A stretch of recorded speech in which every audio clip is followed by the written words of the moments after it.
শ্ৰী শ্ৰী এলেঙি নৰসিংহ সত্ৰই 280 সংখ্যক প্ৰতিষ্ঠা দিৱস উপলক্ষে 4দিনীয়া কাৰ্যসূচীৰে আমি কাৰ্যসূচী গ্ৰহণ কৰিছোঁ।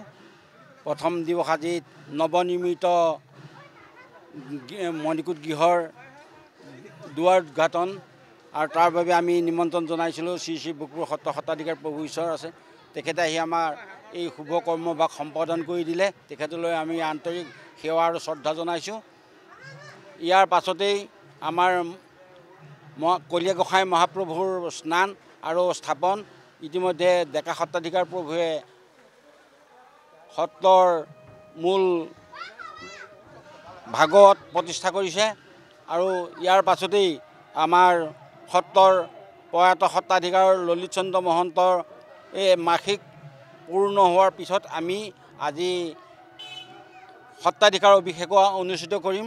গতিকে এই সমস্ত সেৱাৰ বাবে এই অঞ্চলৰ সকলো ৰাইজে আমাৰ সহায় সহযোগিতা দান বৰঙণি আৰু আগবঢ়াইছে। চৰকাৰৰ পক্ষৰ ফালৰ পৰা আমাক অনুদান এটা আগবঢ়াইছে। এই অনুদানে আমি আংশিকভাৱে ভগৱন্তৰ এই পবিত্ৰ স্থানখন নিৰ্মাণ কৰি ওলাইছোঁ। গতিকে ভগৱন্তৰ চৰণ সেৱা কৰিবলৈ যেনে আমাৰ ৰুটিপিটি ভগৱন্তই দিয়ক, সকলোৰে সহায় আৰু আন্তৰিকতা কামনা কৰিছোঁ।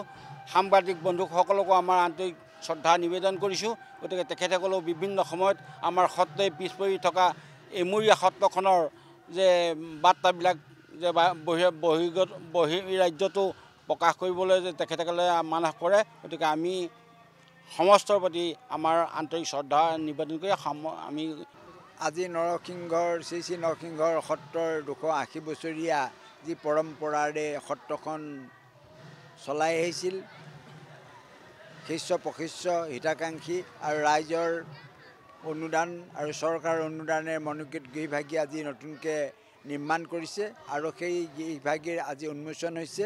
এনেকুৱা এটা পবিত্ৰ অনুষ্ঠানত আমাৰ দুৱাৰ মুকলি কৰিবৰ কাৰণে নিমন্ত্ৰণ কৰিছিল। যিহেতু ইহ অভিক্ৰম ন অস্তি প্ৰত্যবায় ন বিদ্যতে অল্পমাত্ৰ ঈশ্বৰ ধৰ্মস্যতা এত মহত ভয়াত। কোনোবাই যদি নিষ্কাম কৰ্মমাত্ৰ অল্পমাত্ৰ অনুষ্ঠান কৰে তেতিয়াহ'লে তেওঁ জন্ম মৃত্যু মহাভয়ৰ পৰা পৰিত্ৰাণ পাব পাৰে।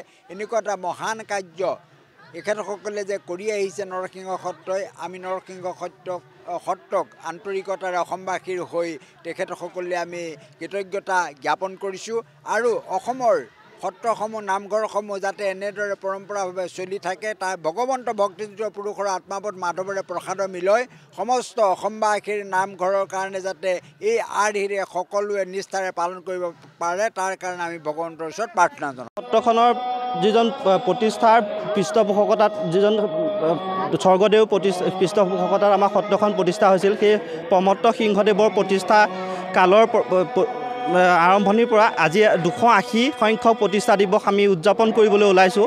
প্ৰতিষ্ঠা দিৱসত আমি 4দিনীয়া কাৰ্যসূচীৰে এই প্ৰতিষ্ঠা দিৱসটো অনুষ্ঠিত কৰিম। আজি এই তাৰে প্ৰথম দিনত আপোনালোকে দেখিছে আমাৰ সত্ৰৰ মণিকূট ভাগী ভগ্নপ্ৰায় অৱস্থাত আছিলে।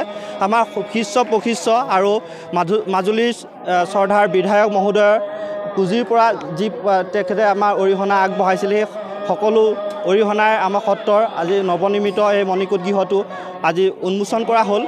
মণিকূট গৃহৰ উন্মোচনৰ পাছতে আমাৰ সত্ৰৰ মূল আসনখন প্ৰতিষ্ঠা কৰা হৈছে আৰু তাৰ লগে লগে আমাৰ সত্ৰৰ মূল বিজ্ঞ শ্ৰী মহাপ্ৰভু কলীয়া গোসাঁইক আজি স্নান আৰু তাৰ পাছতে স্থাপন কৰা হ'ল। ইয়াৰ পাছতে আমাৰ সত্ৰৰ এয়া আপোনালোকে দেখিছে খোল প্ৰসংগ হোৱাৰ পাছতে এয়া নাম প্ৰসংগ আৰম্ভ হৈছে।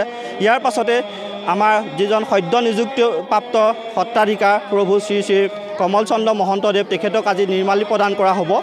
ইয়াৰ পাছতে আজিৰ দিনৰ কাৰ্যসূচী এনেদৰে সমাপ্ত ঘটিব আৰু ইয়াৰ লগে লগে আমাৰ কালিলৈ দিনৰ যিটো কাৰ্যসূচী তাৰ বিষয়ে মই অলপ কৈ দিছোঁ। কালিলৈ আমাৰ মহাপাল নাম ইয়াত আয়োজন কৰা হৈছে।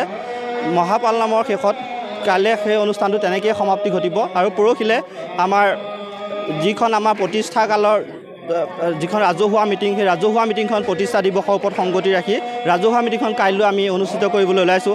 এই সভাখনতে আমাৰ সত্ৰ লগতে আমাৰ গাঁৱৰ বা শিষ্য প্ৰশিষ্যৰ মাজত যিকেইজন উদীয়মান যুৱক আৰু বিভিন্ন ক্ষেত্ৰত পাৰদৰ্শিতা দেখুওৱা সেই যুৱকসকলক আমি সত্ৰৰ ফালৰ পৰা সম্বৰ্ধনা জনাবলৈ ওলাইছোঁ। লগে লগে সেইদিনা ৰাতিলৈ আমি শ্ৰী শ্ৰীকৃষ্ণ মহাৰাস ভাগি অনুষ্ঠিত কৰিবলৈ ওলাইছোঁ। সেইদৰে আমাৰ 3 দিনৰ কাৰ্যসূচী সমাপ্তি ঘটিব আৰু লগে লগে আমাৰ 4 নম্বৰ দিনা কাৰ্যসূচীত আমাৰ গাঁৱৰে শ্ৰীযুত নুমল বৰুৱাদেৱ আৰু ডম্বৰু ৰাজখোৱাদেৱ লগতে দুজনমান তেখেতৰ সহযোগীয়ে এই সত্ৰতে এশাৰী নাম আৰু ৰাতিলৈ শ্ৰী শ্ৰী নৃসিংহ যাত্ৰা ভাওনা আগবঢ়াইছে আৰু 2টা অনুষ্ঠান শেষৰ দিনা অনুষ্ঠিত কৰা হ'ব। এই 4 দিনীয়া কাৰ্যসূচী এনেদৰে আমাৰ সমাপ্তি ঘটিব। যিকোনো খবৰৰ বাবে যোগাযোগ কৰক 7099017330 লগতে 7099017110 নম্বৰত।